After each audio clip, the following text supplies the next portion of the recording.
Welcome back to the Colonial podcast. I'm your host, as always, Jed Lea-Henry. And on today's podcast, we have Professor of Korean History at the Graduate School of International Studies at Yonsei University in South Korea. And this is Michael Kim. Michael, welcome to the podcast. Thank you very much for inviting me, giving me the opportunity to speak. My pleasure, absolutely. I have been reading your research for a while. It is, from a number of different angles, a fascinating look into lives and social interaction and the state during Korean and Japanese colonial period here. So we're going to split this podcast in half. The first half, we might look at this idea of religions in South Korea during this colonial period. So you write that there's been a lot of attention paid to this place of Korean religion, and particularly Christianity and how it's spread. And you say a lot of this does provide us a really interesting insight, but of course a lot of it misses a lot that's happening. So let's open up this question then. So as a first question, when Japanese colonial period started with the annexation in 1910, the Western missionaries were already there on the ground. And you write that this is a very important point to pay attention to, because when they arrived, they already had a conundrum before them. They had to deal with a powerful organization on the ground. It wasn't something that they could incorporate after the fact.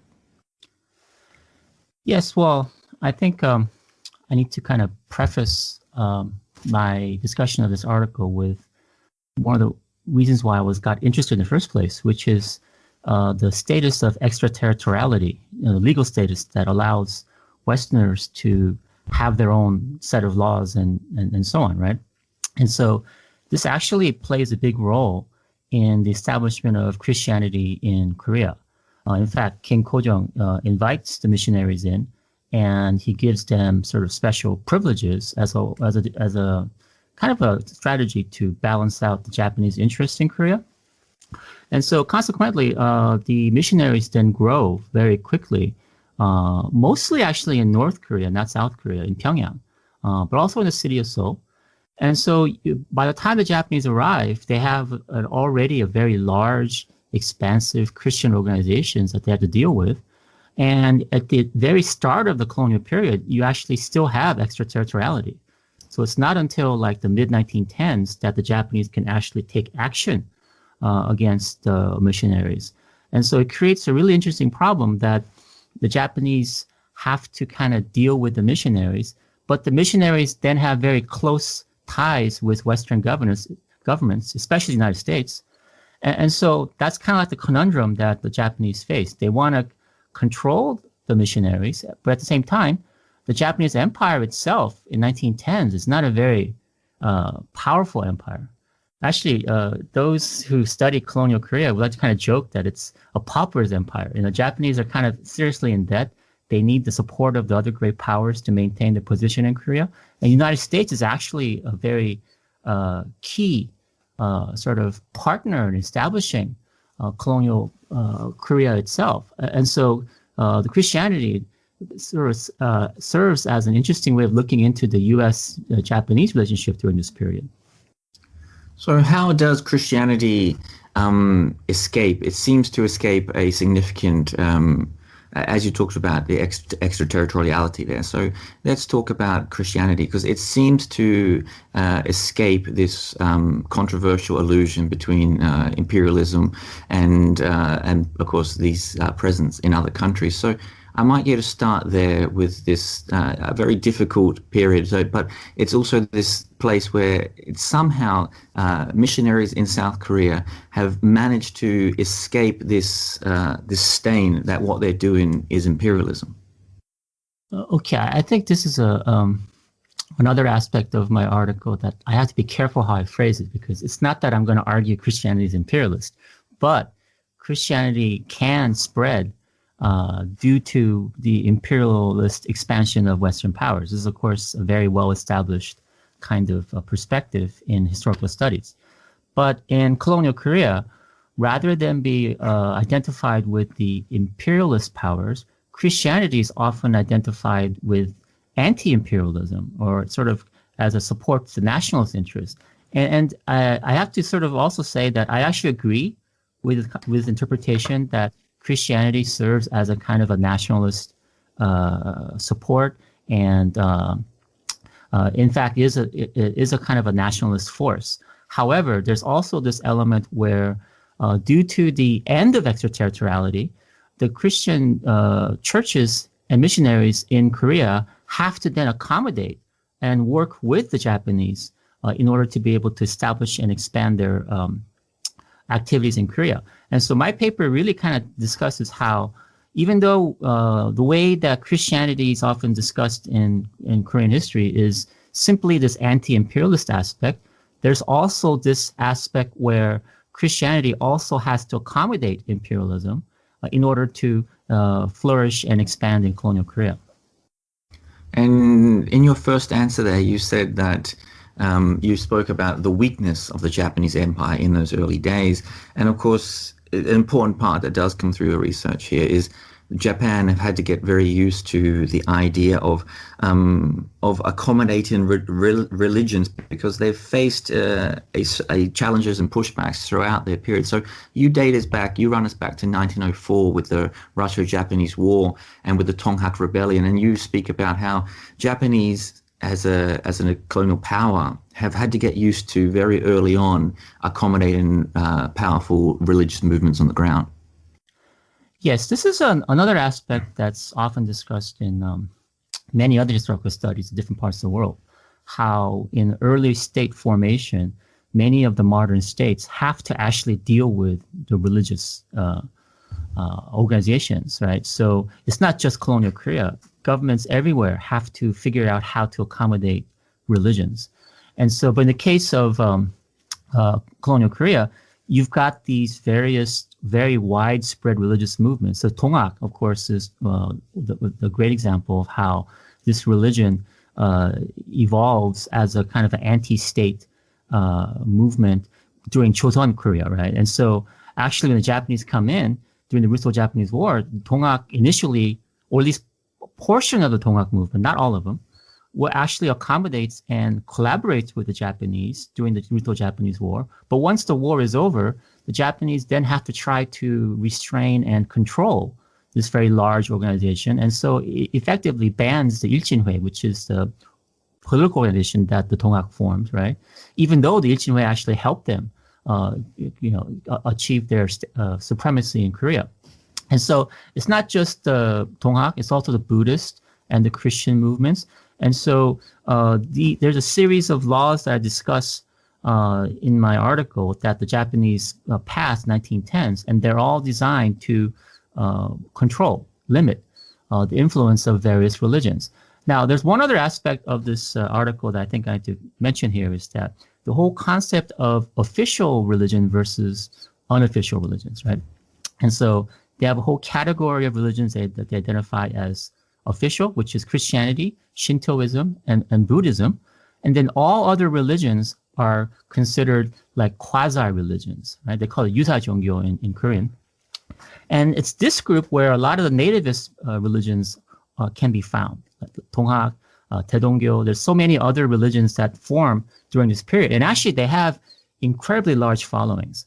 And so part of this whole movement is to identify and control official religions, and then try to kind of maybe even ban or limit the activities of these nativist religions that the Japanese often struggle to control.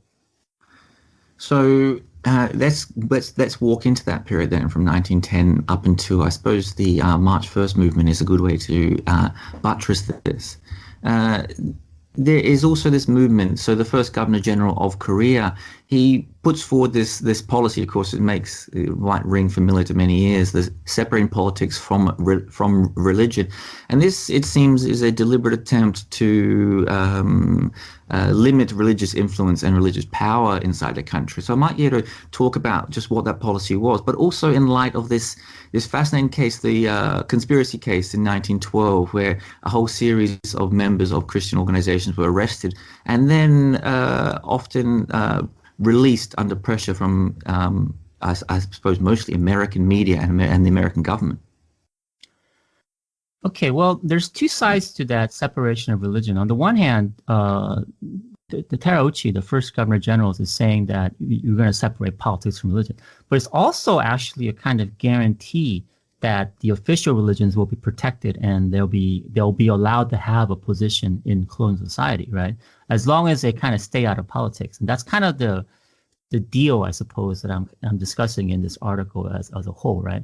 But of course, in the early 1910s, before this kind of accommodation was achieved, you still had the Christian missionaries attempting to maintain their autonomy, and during the period of the incident that we talk about, when the Christians are arrested, they still have extraterritorial status, the missionaries, and therefore the fear is that Koreans will become Christians just so that they can receive the protection of the missionaries. Actually, you have something very similar going on in Shanghai in 1920s. The Japanese prevent Koreans from giving up their nationality so that they can't become Chinese or American or British, so that they can then be free from being arrested in Shanghai. Because in Shanghai, there's extraterritoriality going on there too. So in a similar kind of way, in colonial Korea, the fear is a kind of a joining of these missionaries with nationalists who receive protection under the mission, Christianity extraterritorial status. And so that's sort of the background, or at least that's my interpretation of the background behind the early friction between the Japanese and the Christians, right? And so, of course, this then leads to the Christian missionaries appealing to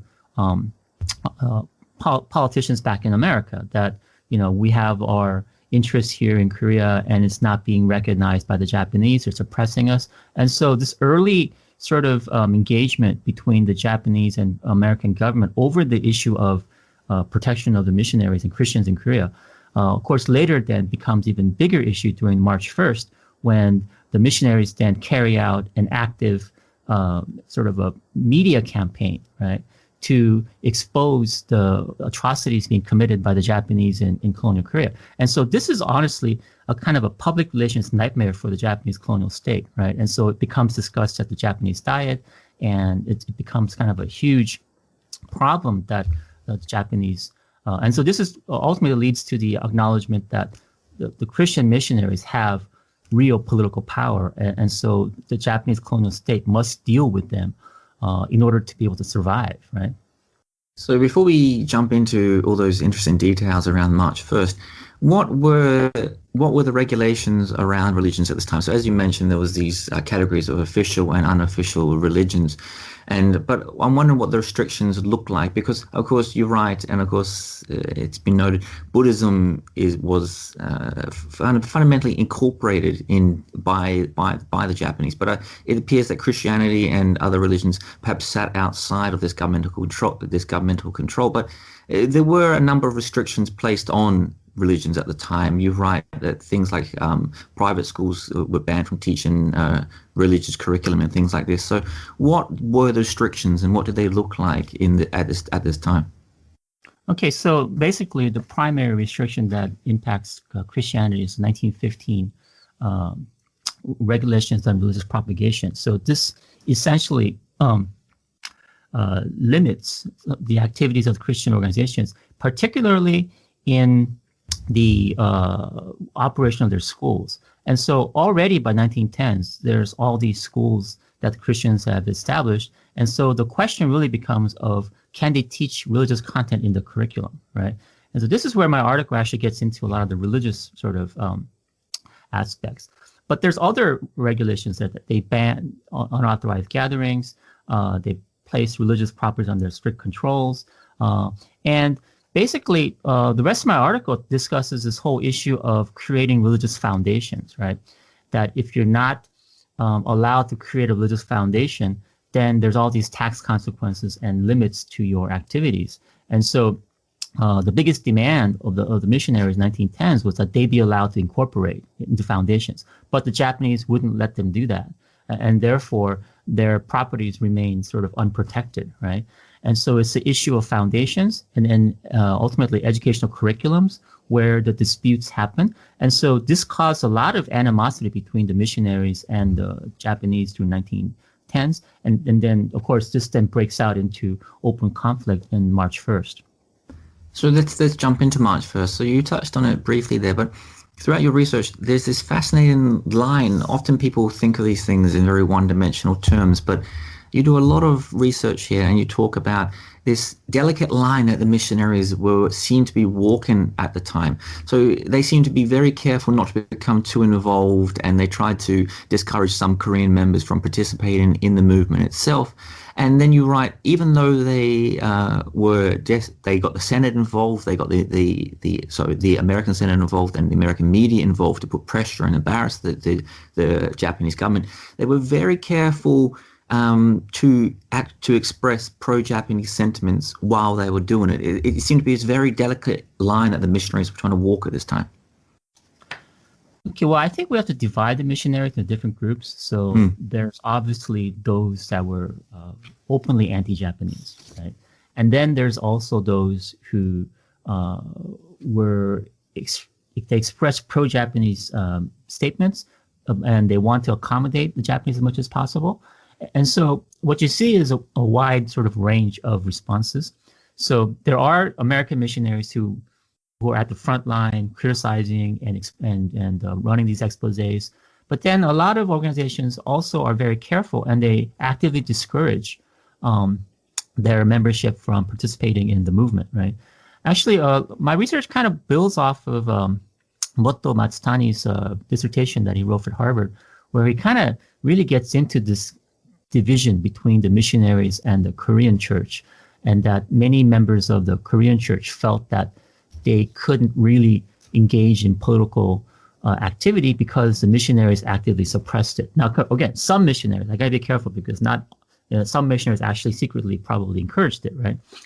And so this ambiguity between the missionary responses is basically what I'm trying to outline, that yes, there were in fact missionaries who participated, encouraged the March 1st, but there's also a group of missionaries who were very reluctant to get involved, and in fact probably were more interested in protecting their properties and interests in Korea rather than encouraging nationalist sentiments. And as often happens when important moments like that happen in history, the colonial government here in Japan, they recognize that they have to address some of the underlying concerns here. And I believe it's 1920, so a year later, in comes this cultural rule reforms. And one of these important reforms is it makes missionary foundations judicial persons. So what were those reforms that came after the March 1st movement, and why were they so important? And why is it so important to make the missionaries legal persons in this way? Okay, so yeah, basically once March 1st is over, you have a lot of significant sort of conciliatory measures by the colonial government towards the missionaries. And the missionaries themselves also express lots of sort of conciliatory statements, because ultimately the key issue here is, are they going to be allowed to incorporate as foundations?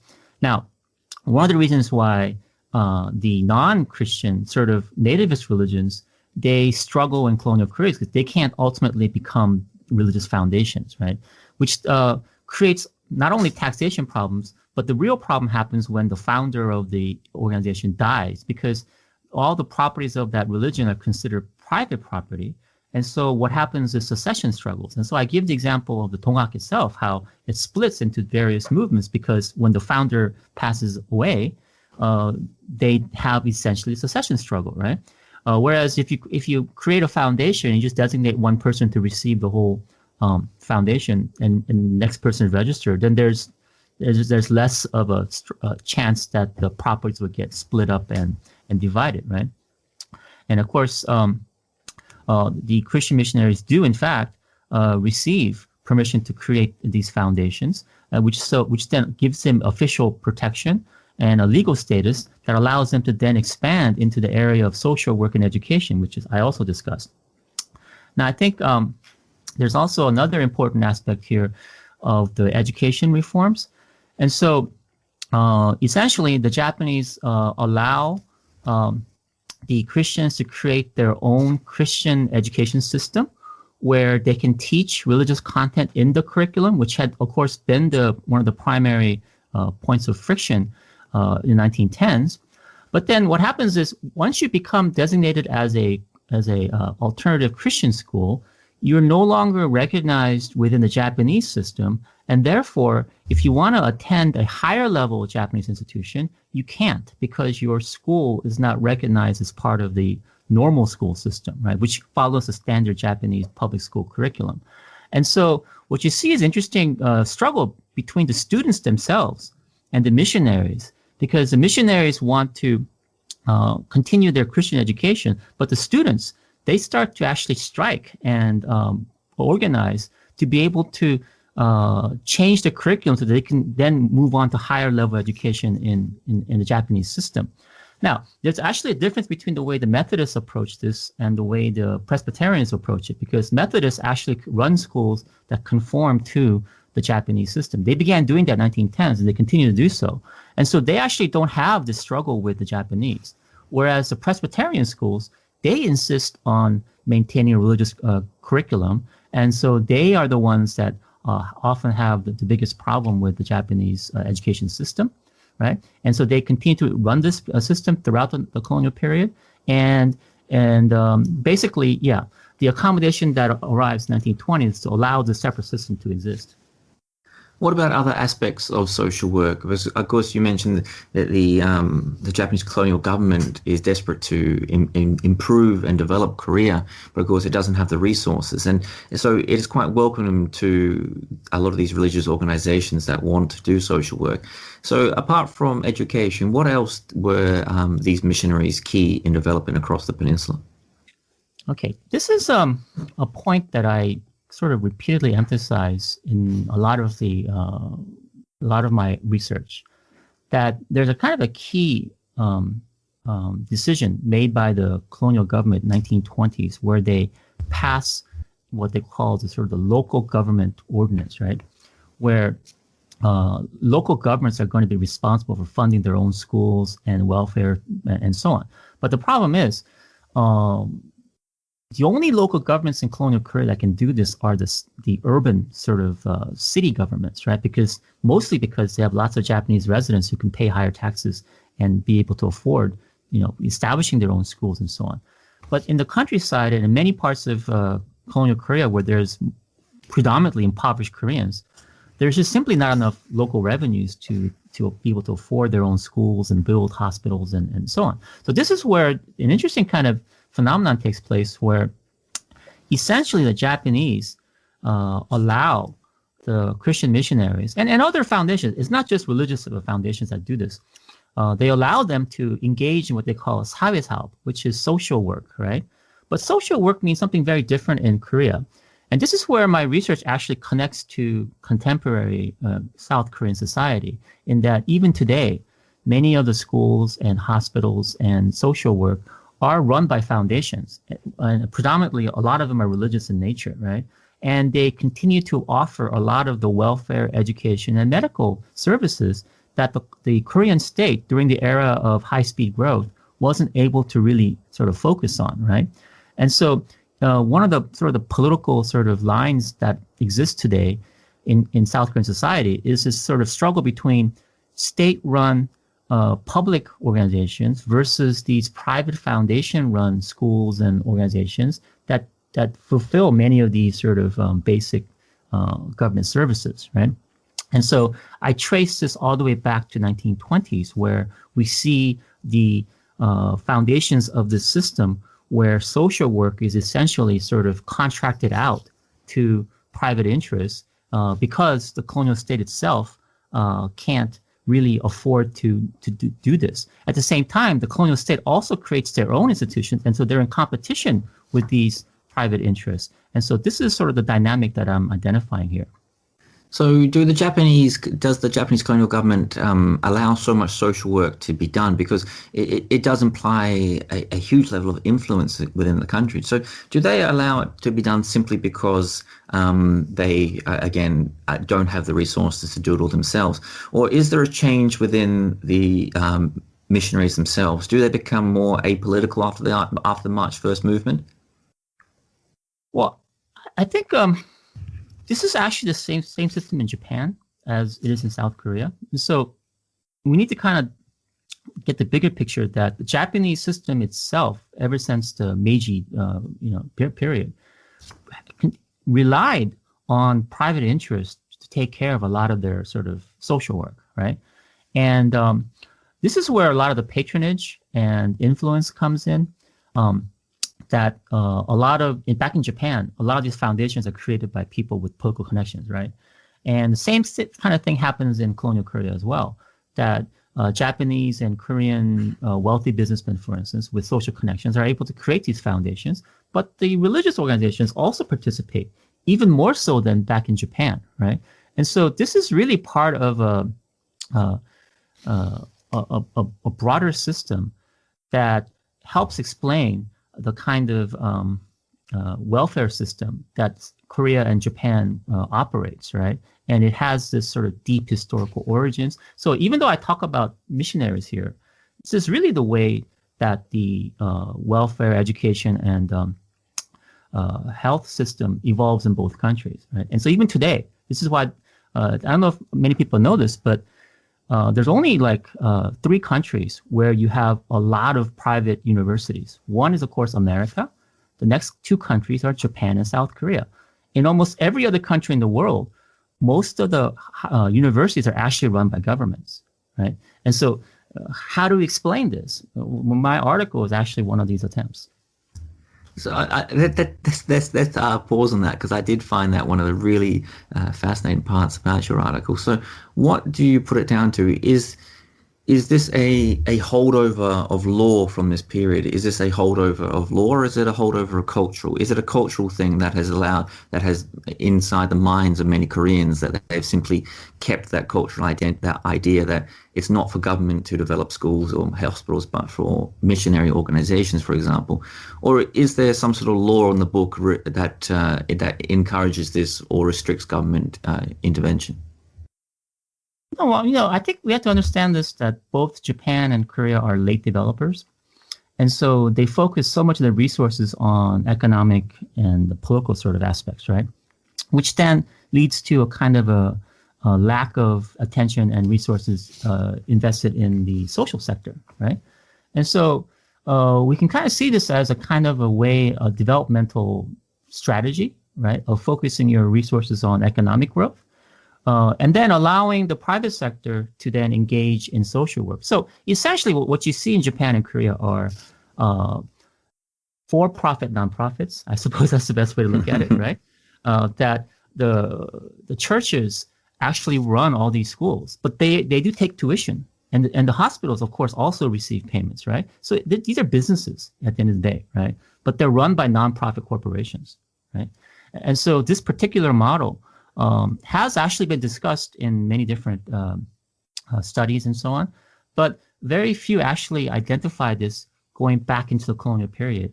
And in fact, the churches, the missionaries, were actually one of the biggest beneficiaries of this kind of division of labor between the private sector and the government sector over the sphere of social work, right?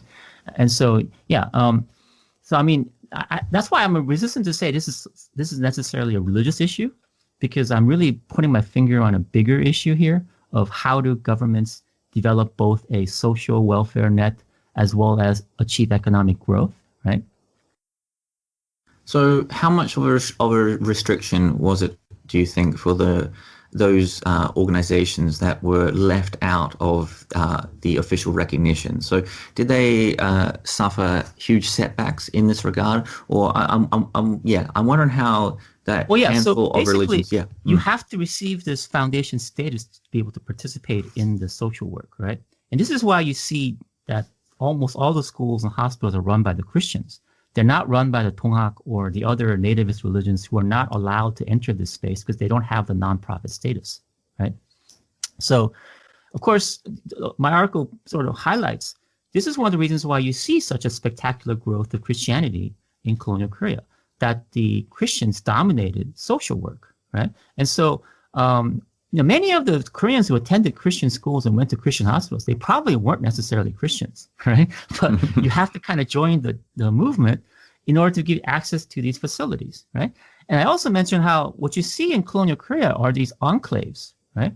where American missionaries, like Pyongyang itself, was an empire within an empire, right? There were so many religious facilities and schools and hospitals in Pyongyang that essentially it was a kind of an autonomous zone run by the American missionaries that even the Japanese colonial government often were reluctant to touch, right?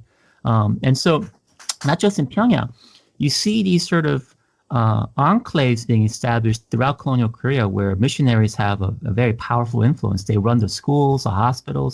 They're basically running these little autonomous communities, right? And so this foundational status allows them to create these enclaves where then they can have an inordinate amount of influence on people who live within those zones, right? So that was really interesting when you said that a lot of these people who identified as Christians may not have been Christians because it was just very beneficial to them. And there's a stat that you put in your research that I must bring in at this time because what you've said perhaps goes a long way to explaining this. You write, according to, this is a quote, according to Colonial statistics for 1938, 98% of the approximate 500,000 Christians belonged to foreign-led churches. So that leaves only 8,600 belong to churches run by Japanese or Koreans. So out of all the churches out of all the presence that Christianity has across the peninsula, it is almost entirely foreign-based. Okay, I think we need to have some contextual information about that. Even though they're affiliated with the foreign religions, they're actually mostly Korean-run. And this actually is part of an interesting sort of phenomenon that Korea is actually one of the largest missions in the world for Americans, right? Of course, China was also very large, but in Korea in particular, the American missionaries achieve phenomenal success by following what they call the Nevius method, which is sort of a philosophy of encouraging the autonomous local operation of the churches, right? Now, they still remain within the control of the missionaries, but they are actually run by Koreans, right? And so what you see is that almost all the churches in Korea are actually run by Korean ministers, but they're all part of this sort of network that the Western missionaries control, right? And so that's where that number comes from. So they're not actually run directly by the missionaries, but they're within the sphere of influence of the missionaries because the missionaries essentially kind of give them a charter, right? So that they can then establish these churches and spread.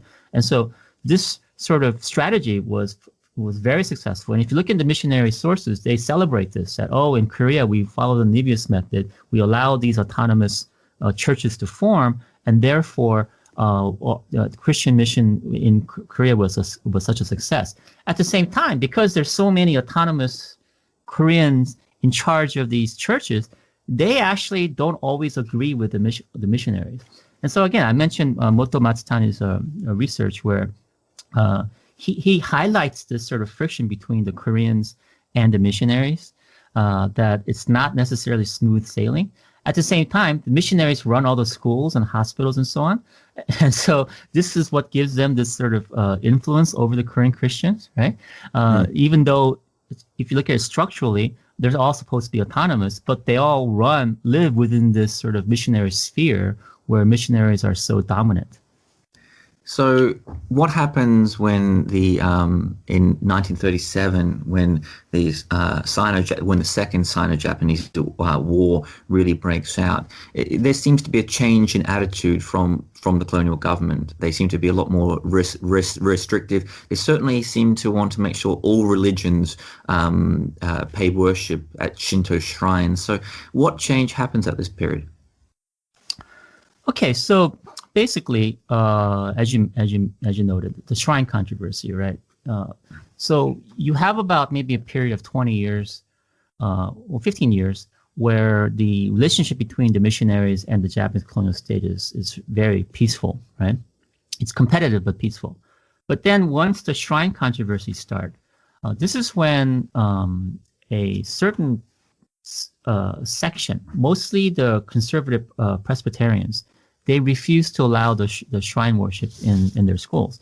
At the same time, the Methodists and many of the more, I suppose, I don't want to say progressive, but the ones who are willing to accommodate, they continue to actually allow the shrine worship, because the colonial state says this is not a religious thing. This is like a civic ceremony that you have to perform.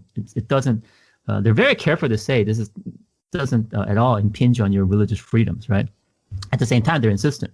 So you have the same kind of problem in Japan and other parts of the Japanese Empire, that some of the Christian churches will accept it, but many of them do not. And so in the case of the conservative George McCune and many of the sort of hardline fundamentalist Christian groups, they do not agree with this policy, and ultimately they're forced out, right?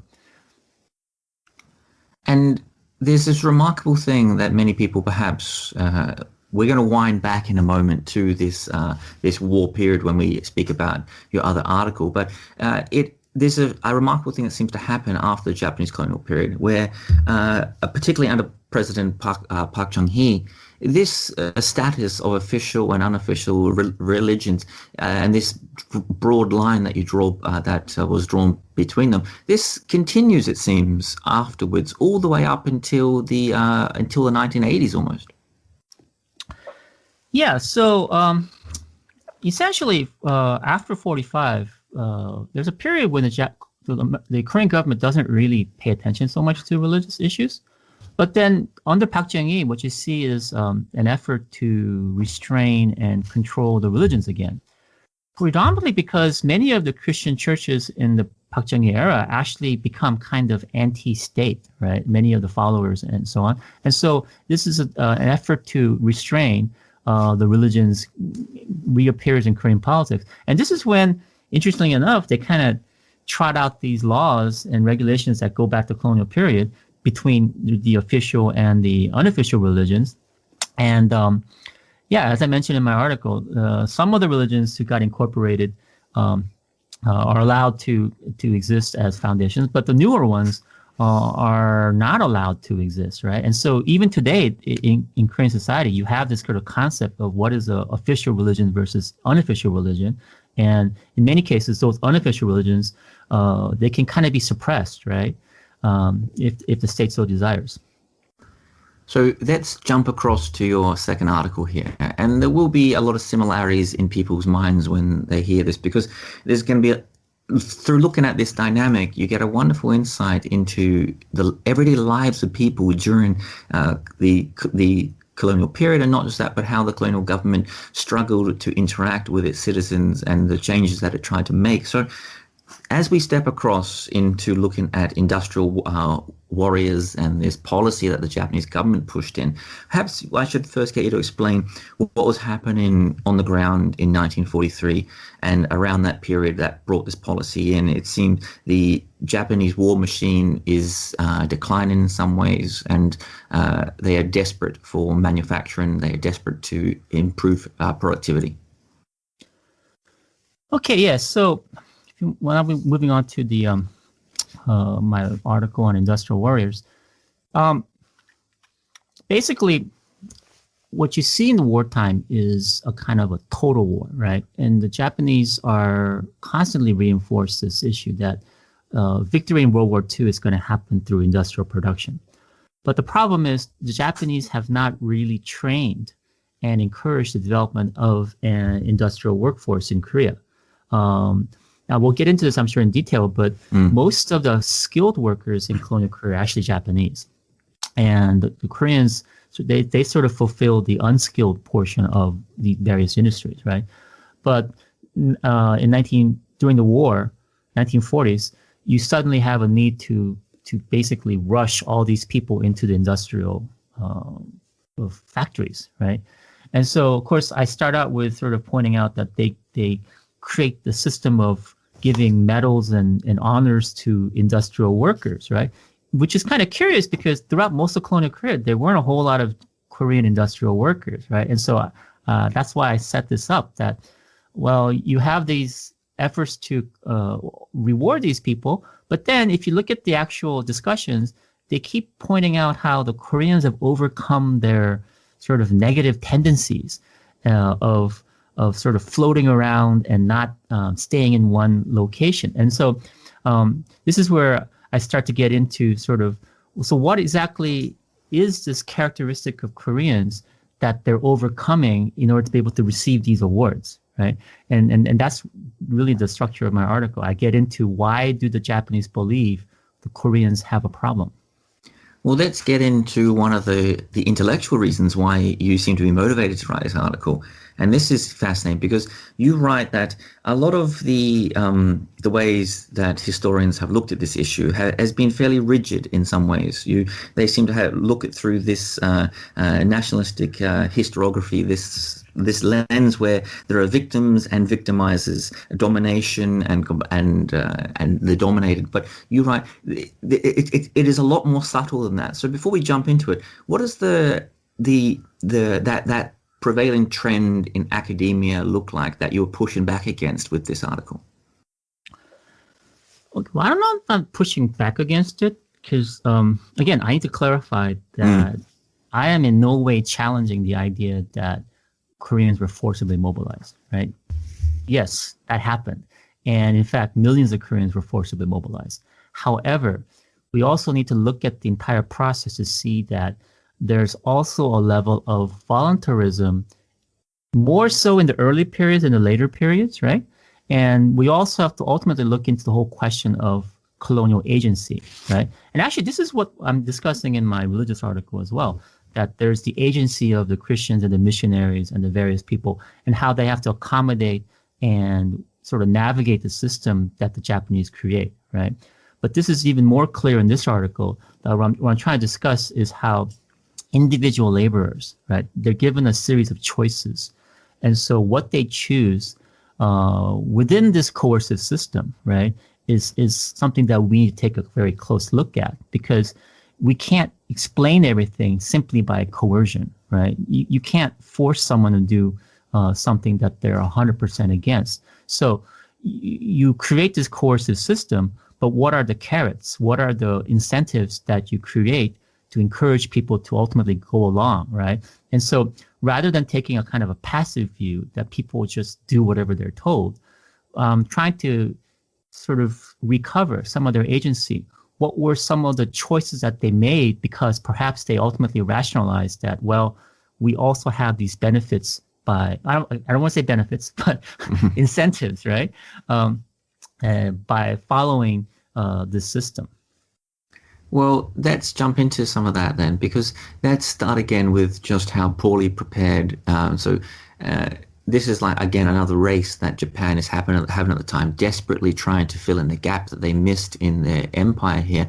And you're right, in 1937, they were poorly prepared for the war itself. The colonial bureaucracy was underprepared and gaps across it. They hadn't done real censuses across the country. They didn't know how many workers they had in many ways. So how poorly prepared were the Japanese at this time? Okay, well, again, this gets into the sort of, I guess, one of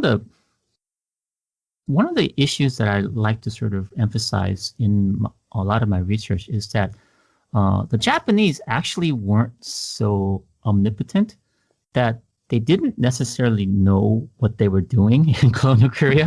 That if you look at their economic policies and so on, such as the production of rice program that failed, they create a situation where they're trying to achieve economic growth, but the decision that they make actually creates a lot of problems, and ultimately they ignore the problem of human resource development, right? That they didn't establish all these schools, they didn't provide all this industrial training, they didn't have these welfare facilities, which is, again, the topic of my religious paper, that it was the religions that actually set up a lot of the schools, not the public system itself, right? But this is because, again, from 1910 to 1945, the Japanese colonial state continued to run a deficit. They did not have enough money coming in to be able to reinvest in developing different aspects of colonial Korea. This is different from Taiwan, where actually they start to run a surplus as early as 1920s, right? And so in Taiwan, you have very well-developed schools and infrastructure and so on, but that's not the case in colonial Korea. And so What I mean by the under preparation and so on is that this sort of minimal approach that the Japanese took towards governing colonial Korea ultimately catches up to them when they try to throw all these people into the industrial workforce that they didn't provide the education or the training or the infrastructure to get them ready. But they had this problem of suddenly throwing them out there, right? And so my article basically discusses the many different ways that the Japanese had actually struggled to be able to place and utilize the Korean workforce. I really hope you're enjoying this episode of the podcast, and I apologize for this interruption, but I'm just going to take this moment to remind our listeners that we've made a conscious decision here in the Korean App podcast not to run advertising in any way. So if you do enjoy the podcast, and you listen regularly, and you do want it to continue, it is important that you do your best to support us at the links below, or by sharing, liking, or commenting on the podcast across social media. All your help in this regard is invaluable. And now back to the episode. So let's talk about within that horrible restrictive moment that many Koreans found themselves in. What were the motivations there? I mean, I'm assuming a lot of it is just self-survival. Of course, as you mentioned, the Japanese, at first they're trying to motivate or get people in to join the labor force without having to have forced mobilization. So what is the motivation? Of course, you write it's survival and it's wages, but you write interestingly that a lot of that those first Koreans that initially signed up, a significant percentage of them were hoping to get labor duty not within Korea but in Japan. Okay, so again, this requires a broader perspective of colonial labor history. That because there's so few jobs in Korea, what happens is the Koreans must migrate in order to have these jobs. And so they either migrate to Northern Korea, where they build many factories and facilities, or the majority of them actually wind up migrating to Japan. And so throughout the 1920s and 30s, the Japanese government in Japan tries to come up with various policies to restrict Korean migration to Japan. Of course, the most spectacular case was the Tokyo earthquake, where thousands of Koreans were massacred because they were accused of poisoning the waters and so on, right? The presence of Koreans in Japan was actually a point of a lot of tension. The Korean workers in Japan often apply for lots of welfare benefits that were intended for Japanese, but then, and this was very controversial. Actually, Ken Kawashima's work talks about this. It's Proletariat Gamble, where Koreans are sort of occupying the dirty jobs and the low-skilled work, and that this problem is something that the Japanese struggle to restrict. Ultimately, they try to push him to Manchuria, right? Instead of coming to Japan, just go north is sort of the policy that the Japanese come up with. And so at the very beginning of this forced mobilization period, what you actually see is a elimination of the restrictions on Koreans' travel to Japan. And so the first period, as I mentioned in my article, the Japanese actually tried to resolve it by simply allowing migration, because Koreans need the job and they need to have more Koreans come to Japan. They just basically say, come on over, right? But this early effort to kind of voluntarily get the Koreans to migrate to Japan falls short of what they actually need. And so that's why in the early 1940s, you start to see these policies that are now half voluntary, half kind of coercive, right? That you're sort of kind of pressuring them to go now, whereas maybe they're not as, the number of people that would voluntarily go have already gone. And so now you need to get other people interested who may normally not go over there, right? And then when that fails, 1942-43 is when they start to do the actual forced mobilization, where they make it into military conscription, that you must serve your tour of duty in the factories, right? In lieu of going to the army, right? And so the period of forced mobilization, when it's 100% forced, is actually at the very last few years of the colonial period, right? And so what you see is you can sort of divide this forced mobilization period into more of a voluntary, then kind of a half voluntary, half coerced, and then ultimately at the end, almost all coerced. So let's step into that first period then, before it becomes overly pushed, and they try and they do away with the idea of persuasion and propaganda. Let's talk about the propaganda that they tried to motivate Koreans into. So it wasn't just promises, though there were promises of things like increases in rice requisitions and things like this. But I'm interested in the nature of the moral propaganda that they start pushing out, because this becomes really interesting. The newspapers run these things and they lavish praise on the Korean workers, and those Korean workers who have these properties of these values of like self-sacrifice and valor and these kind of things. So I might get us that question on how they were trying to build up a propaganda within the minds of Koreans, a moral propaganda rather than just material incentives. Okay, I think we have to start with the diagnosis that the Japanese offer to explain the sort of dynamics of the Korean labor market, right? So like, as I mentioned, Koreans must migrate because the jobs are not located in the areas where they live, right? And so 1930s in particular, when the factories in North Korea are established, you start to see all these Japanese studies on the mobility of Korean workers, right? And of course, the problem is a lot of them will only work for a year or two, and then they sort of abandon their jobs and then go back home. And so I look into the issue of, well, why do these people quit? Well, it's because they're mostly doing low-skilled work and very underpaid, and so on. So there's really very little incentive for these Korean workers to stay in these factory locations for very long, right?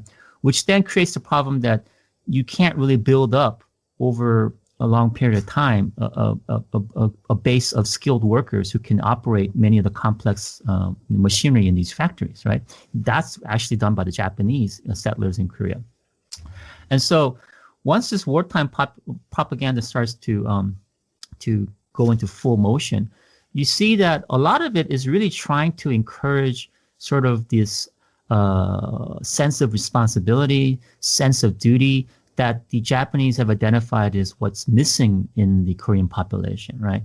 And so they offer all these what they call midams, sort of like beautiful stories of self-sacrifice and honor. And the whole idea is to sort of overcome what the Japanese call the floating nature. They call it 부양성, right? Floating nature. Actually, this study comes from a long-time interest of mine of this term, the floating population, that the Japanese often use to describe Koreans, right? I always thought that was a really interesting word that they use. People are floating around, right? So what they're trying to talk about is how Koreans, because of the political economy of colonial Korea, are forced to migrate. And so this what creates the floating population. And so in some ways, the Japanese are trying to explain what they created, right? that the Koreans are moving around all over the place. But that's because they're not actually locating these jobs where they live, right? And so I'm trying to tie in this earlier discourse of Korean labor to this wartime discourse of Korean labor, and how the Japanese are basically saying, oh, come join this industrial workforce. This will allow you to overcome your floating nature. And some of this seems to play out in the criteria for the jobs itself. There's these three overarching criteria.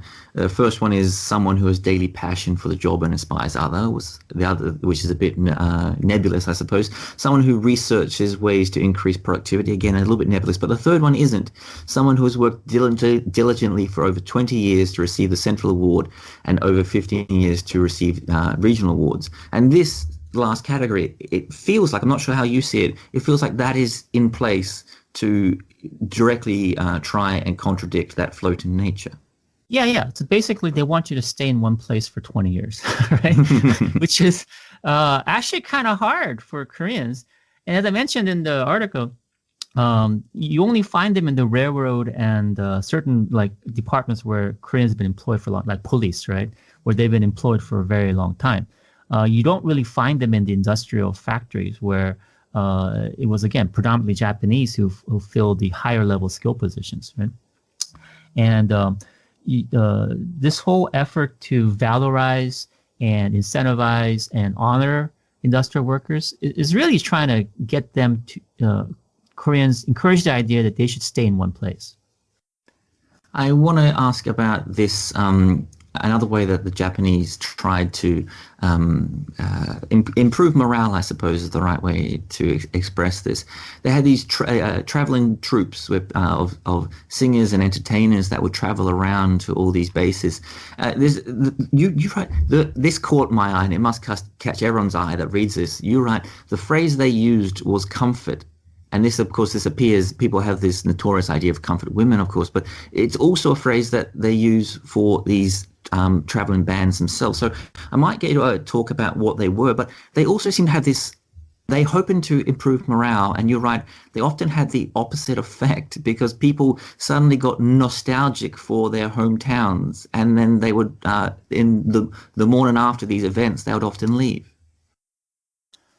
Okay, so this gets into the area of my study here where I discuss free time, right? So, of course, I'm trying to explain how, as the Japanese research and look into the problem of managing Korean labor, they start to realize that because they're usually migrant workers who live in dormitories, that what to do with the free time of the workers starts to impact how the workers perform in the factory themselves.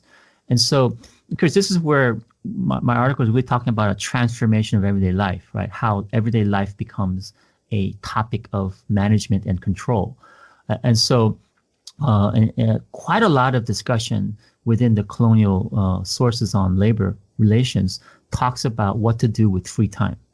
And so entertainment is an area that can be structured to provide this ways of using the free time in a more productive way. Of course, as I mentioned in the article, the unproductive way is gambling and fighting and other ways of causing trouble, right? That, my research is made possible because there's a series of oral interviews that were taken with people who worked in the Japan and came back after the forced mobilization. And so as I went through the literature, I noticed that a lot of people keep talking about how they had nothing to do, right? And that's why they gambled. And that's why a lot of them lost all their money that they made and so on. And as I mentioned, this was less of a problem in the cities because if you're working in a factory in Tokyo or one of the major industrial cities, what they would do is they would just let you go wander around the city. So you can go watch movies and find other kinds of entertainment. And in fact, what's interesting is in the sources that I used, the interviewers of the oral interviews, the researchers are like, we're a little bit reluctant to put this into the source book because it looks like these guys were having a good time, right? Which is not what's going on. Yes. And notice, well, we're talking about people who are talking about their early teens or 20s, right? And so from that perspective, they're only going to remember like the fascinating things they saw in Japan. They might not remember or not want to remember the labor and sort of the restrictions and so on, right? And so remember, oral histories are always very selective, right? But anyway, what you see is that you got a bunch of Korean workers in the early 20s, right? They're like college-age students, right? And so a lot of them will want to wander around. They'll want to do these things. And this is, of course, a management problem for the Japanese. And so they come up with this idea of sending entertainment troops, right? Especially to those remote regions of Japan where they don't have the movie facilities and so on. And also the problem that many of the Koreans can't understand Japanese. And so they need to kind of send the Korean entertainers directly over there. And so, this starts out as a good idea, but then what often happens is these entertainment troops would often encourage this nostalgia. And what you see is that people actually run away from the factory after they visit rather than want to stay there. And so I'm simply pointing out that there was this kind of uncontrollable, unanticipated response to this massive effort to organize Korean entertainers to provide entertainment to the Korean workers in Japan. So you do mention in really interesting detail how gambling was such a huge problem, but there is also alcohol that you mentioned. There's violence that you mentioned, but the one that people don't seem too worried about is cigarettes. And you write Yes. that this is really quite a draw for many people because cigarettes, of course, this is wartime, so it's a very scarce commodity. But it's one of the things that's there to entice workers into the workforce. They have easy access to them. So this thing seems to have some effect and some value on workers. Okay, well, I actually have another article on the cigarettes in colonial Korea, which came out of this study because it was so interesting to me that what are all these cigarettes? And as I discovered, they're actually probably made in Korea. It turns out that the Colonial Monopoly Office was actually deeply involved in cigarette production, right? So even today, uh, you have a very large tobacco and ginseng sort of state. Well, it used to be state corporation. Now it's been privatized, right? But anyway, this control over cigarettes goes all the way back into colonial Korea. And during the war, cigarettes were very popular, right?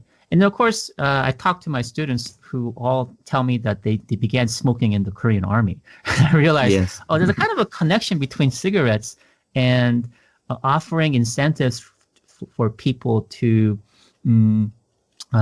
utilize their free time more productively, right?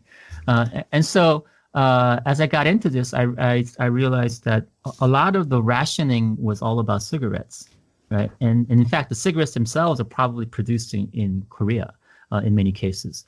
And so how the workers appropriated cigarettes, used them for various purposes as a commodity, as a way of getting access to different things I thought was really kind of fascinating. But it's not just cigarettes, of course. It's like the whole system of prioritizing special rationing to the workers, which is also important here. They get access to towels and shirts and flour and grains and all kinds of daily goods. And so this whole system of incentivizing and controlling the everyday life of the workers is, of course, my explanation of why we can't just look at the coercive elements, right? That they're trying to also incentivize their behavior. Let's talk about some of that incentivizing behavior then, because um, when we think about totalitarian governments and dictatorship, we often think about this sheer oppression. But what they're really trying to do in many ways is assimilate people into a mindset that they're happy with, so that they don't need to oppress you anymore. You're willing to go through with these things by your own accord. And this seems to be a really important point here. So I'm going to bring in some examples here of this industrial warrior. So you write, and this is fascinating. You write that during this colonial period, it was also a time when the Japanese recognized that these Korean laborers also in some ways had to become subjects of the Japanese empire. This was they couldn't treat them as an other anymore. They had to bring them in. They had to educate them. They needed the sort of education and the sort of value that they'd often give to Japanese citizens. And this is often spoken through this industrial warrior medal, because I don't think we've mentioned this yet. You're right. It's the equivalent to the highest military honors. So this is a system that is not just going to give these people an award of some sort. It's going to give them an award which is right up there with the highest military awards that they could possibly gain. Okay, so one of the sort of, I guess, major issues that I like to bring out in my work is that assimilation, right, I think is often misunderstood in colonial Korea, that the Japanese initially tried to assimilate the Koreans, then they discovered how difficult that is, that they have to build all these schools and train people to become Japanese, essentially, right? And that requires an incredible outlay of resources to achieve. And so by 1920s, in the Cultural Rule period, what you actually see is Japanese moving away from assimilation to what we often call association. Koreans are allowed to be different. They're allowed to have their own culture. They're actually encouraged to learn Korean, right? This is why the colonial public schools actually teach Korean language during this period.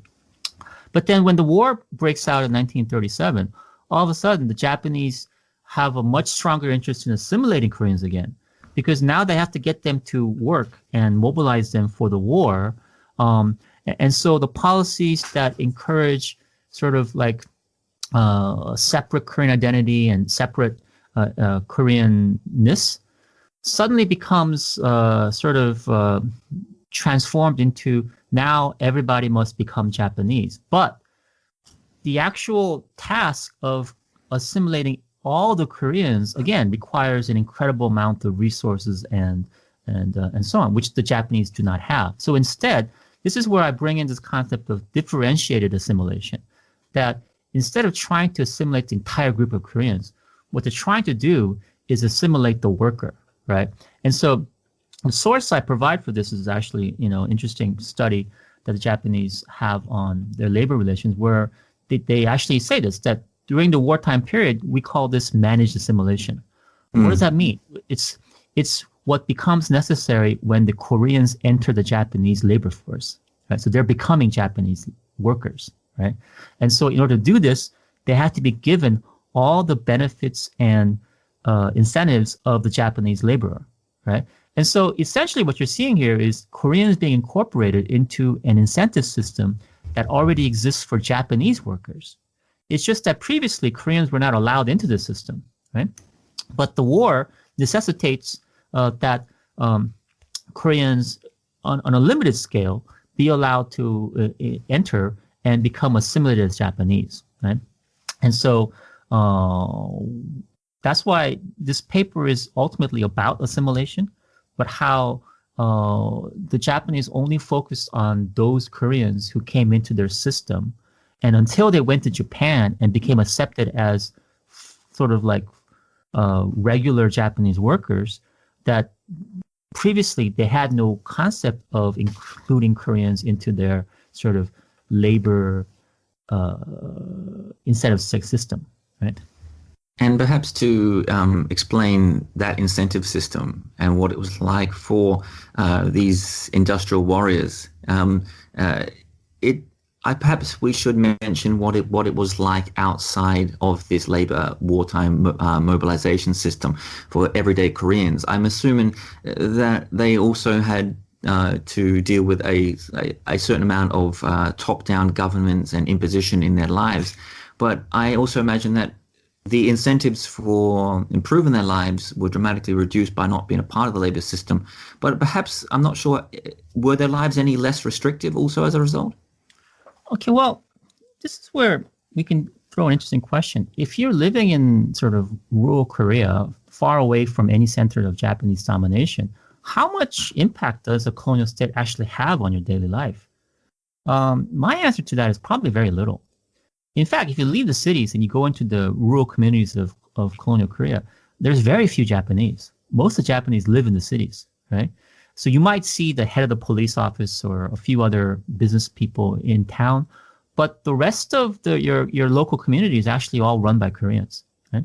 And so these people are not actually incorporated into any kind of system of domination or control. They're just kind of living in a very much these sort of traditional communities, and they operate very much like they did in the Joseon dynasty in many cases, right? Later, though, you're going to see more and more intrusion and more efforts to control. And that's where the wartime situation is very interesting, because there you see the interjection of Japanese power and control into the rural communities as well, right?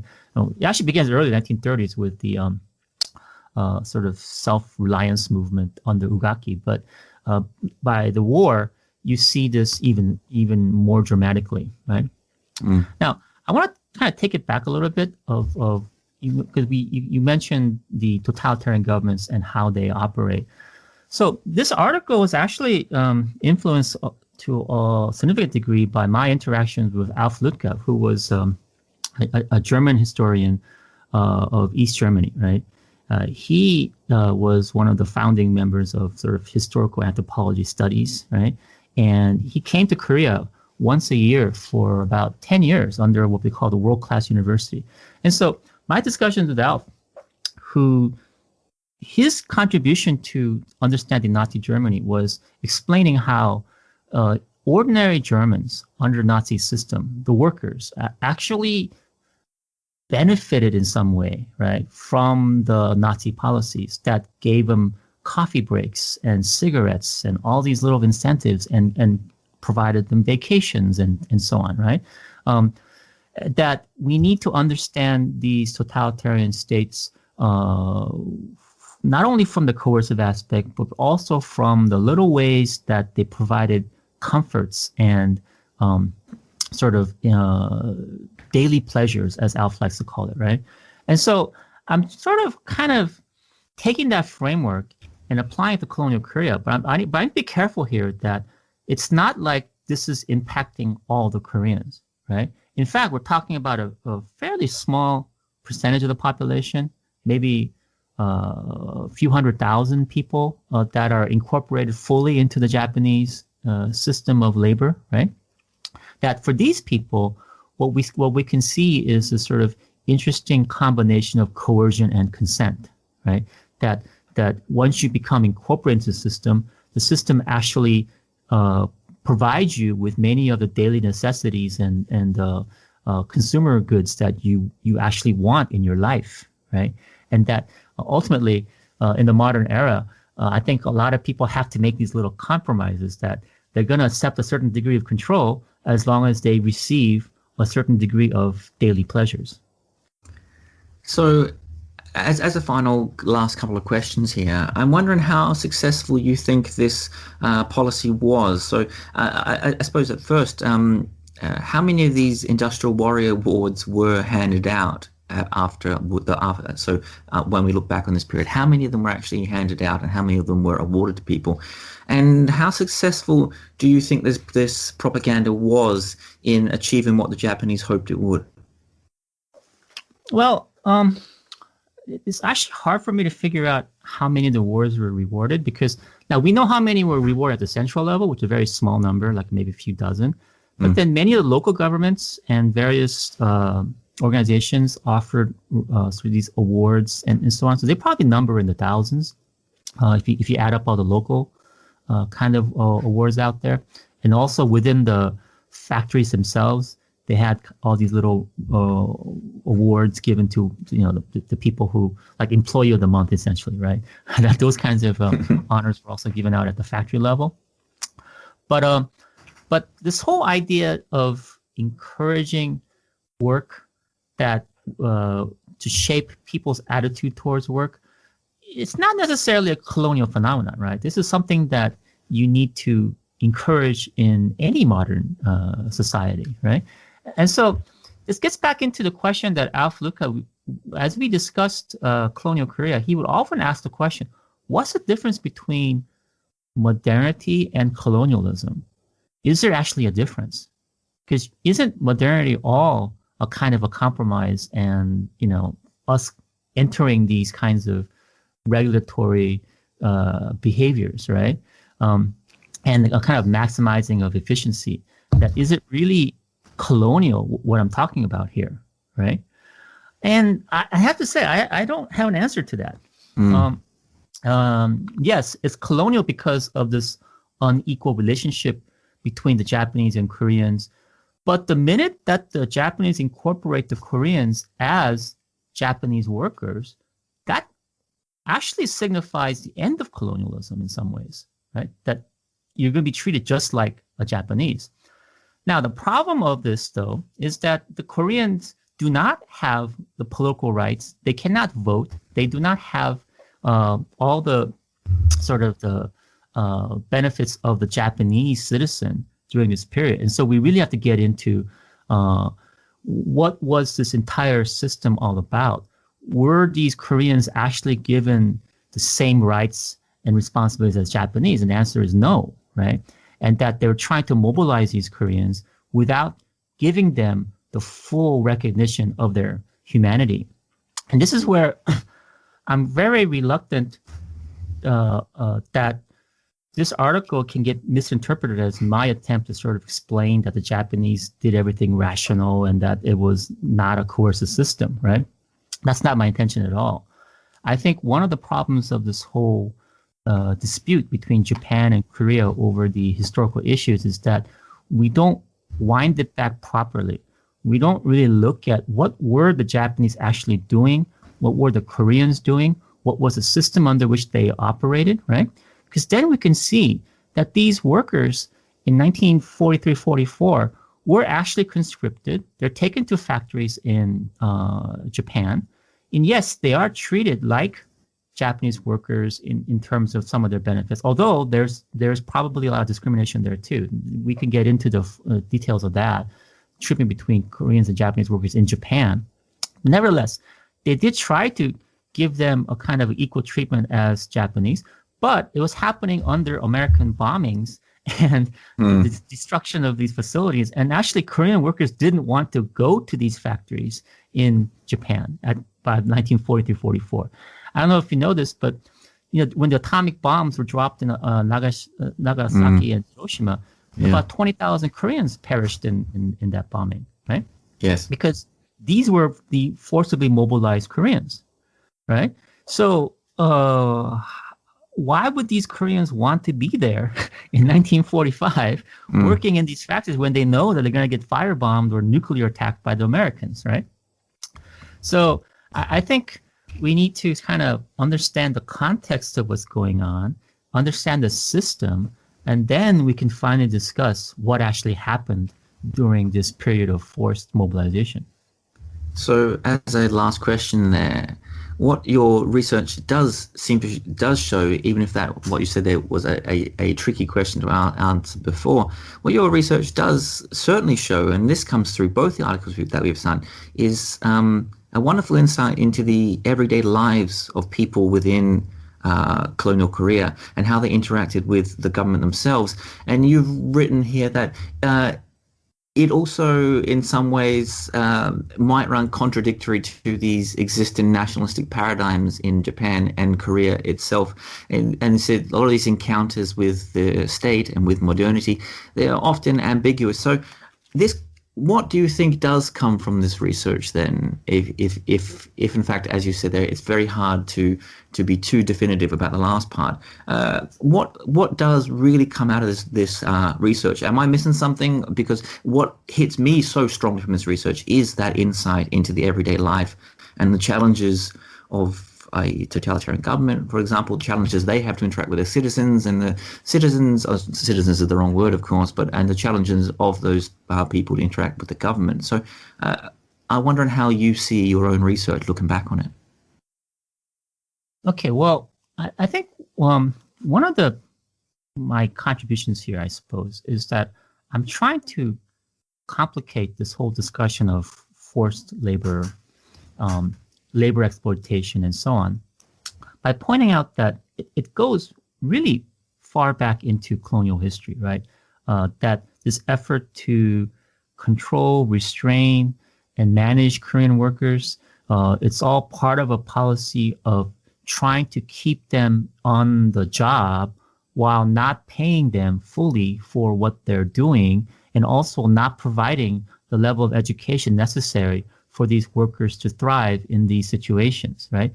And so this effort to control them and restrict their behavior rather than actually developing them, educating them, and providing them with what's necessary to live a kind of I suppose, life of dignity, right? You see a kind of a bureaucratic rationalization going on here that these Koreans are all targets of control. And so many of the labor historians in Korea like to just simply emphasize this exploitative aspect of it without asking the question, well, it's not just Korean workers that are under the system. The Japanese also treat their own laborers in a kind of similar way, especially the ones who are undereducated from the countryside and so on.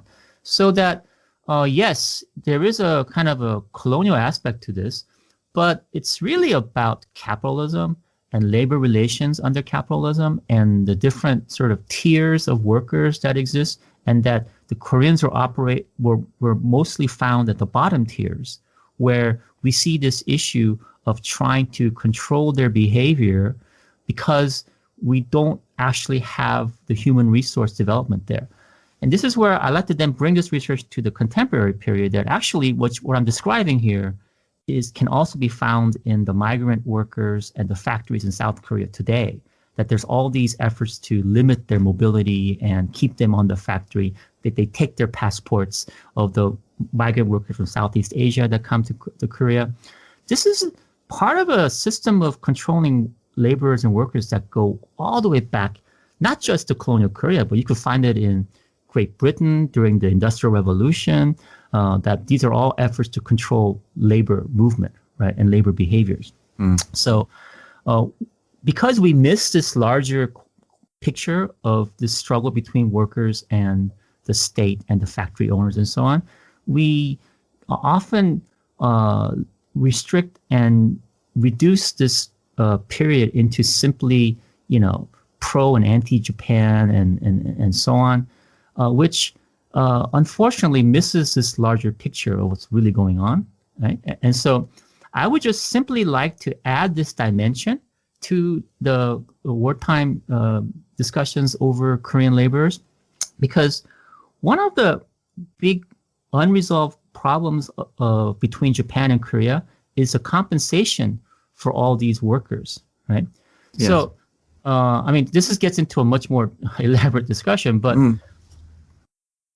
the 1965 agreement between Japan and Korea was actually intended to resolve the unpaid wages of a lot of these workers who were conscripted to go to Japan.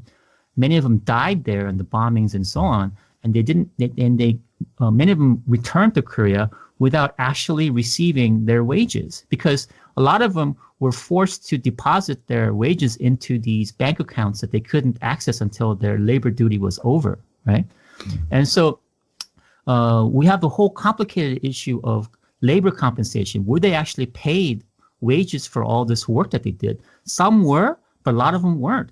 And this persists and continues to be a target of friction between the Japanese and Korean government. And you may have heard of a recent lawsuit of the Japanese companies that they're supposed to now pay back all the back wages of Korean workers. Well, this all goes back to this period, right? That what actually happened that created this problem of all this unpaid Korean back wages, right? That was all part of this mobilization scheme, right? And it was all intended to root the Koreans to the factory, prevent their movement, right? And that's what led to this sort of huge headache between Japan and Korea that they still can't resolve today. When you look at it through that context, it really does bring it to life. It's such a fascinating issue that, as you say, runs and continues today. But I will have to leave it there. I've kept you so long already, Michael. It's been such a pleasure chatting with you, and you've been so generous with your time. The two articles that I've chatted to Michael about today that I've used as the basis for my research, I'm going to link below, of course, and I do encourage people to go and read them for themselves. We had to brush over a lot of the detail in there just for time constraints, so there's a lot more to be read and a lot more interesting stuff to be found in there. Michael Kim, thanks for coming to the Colonial podcast. Well, thank you very much for this opportunity to speak about my research. I hope I didn't make it more complicated than I need to, but I have a very simple message, right? It's agency. Like, how do people navigate and go through the colonial system? And I hope that these articles can help illuminate that problem.